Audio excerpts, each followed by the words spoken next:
My name is Catherine Popper. A few months ago, I went to visit my mother, where she lives in western North Carolina, where her family settled in the 1700s. Now, anybody who knows me will tell you I do not shut up about my ancestry. I was thrilled to stumble upon a genealogical library in nearby Asheville, and I decided to pay a visit. Mom is a pretty reasonably accommodating sidekick, as long as she gets to drive. I was really nervous when we rolled into the unassuming building that housed the library, and immediately was so impressed with how enthusiastic and interested the librarians were. I was stoked when they agreed to answer some questions. I'm Nancy. I'm a volunteer with the Old Buchan County Genealogical Society. I've been volunteering since 1998. I've been doing genealogy for over 60 years. I got interested in genealogy as a child. We went family searching. We went searching for family graveyards and archives and libraries and cemeteries. Well, I'm Carolyn Williams. Volunteer Carolyn Williams developed her passion for genealogy when her dog Max stumbled upon a hillside grave. He ran and then he ran up on a hillock surrounded by apple trees. And I followed him up there, and here were these graves. All of the resources that are here, it's a lot of times a lot easier to be here and go to the books, pull this book, pull that book, than it is looking online. And it's a treasure trove. In other words, all the information is here, but it's these warm, engaged, wonderful people who make it possible to find all of these records. The library is staffed by volunteers and is funded by membership, donations, and sales of self-published and used books. The member reaches as far as California because of the geographical scope of the research. Let me ask you a question. Before there was Ancestry and that sort of stuff, how did you research your family history? You go to courthouses, libraries, archives, cemeteries. You ask relatives.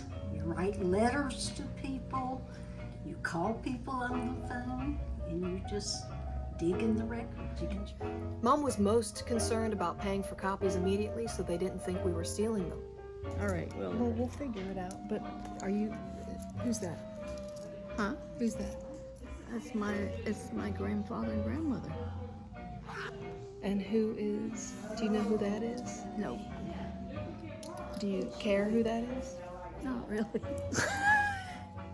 We thanked them, and I was already making plans about coming to see them again. And then came Helene. Considering how my mother and her neighbors were affected, I couldn't stop thinking about the library, how they were affected. Both Carolyn and Nancy agreed to do a Zoom call with me. Both had a bit of trouble with their service, but I was blown away by what they had to say. It's overwhelming. It's grief and still a surreal feeling of not being able to process it all, in a lot of ways, not wanting to. The help has been phenomenal, and the falsehoods about the response are criminal. It's been just awe-inspiring, the kind of response that's here, and the thousands of people. Cooperation is survival, and we don't have that understanding of a need for each other any longer. And today, tomatoes come in a can from the grocery store. It's not neighbors helping harvest a field, and then you go to the other person to harvest another one. The women all quilting together to get quilts produced. The whole gestalt was cooperation to help each other, because we were only as well off as our community. We have neighbors that don't talk to each other, and they're talking to each other and helping each other.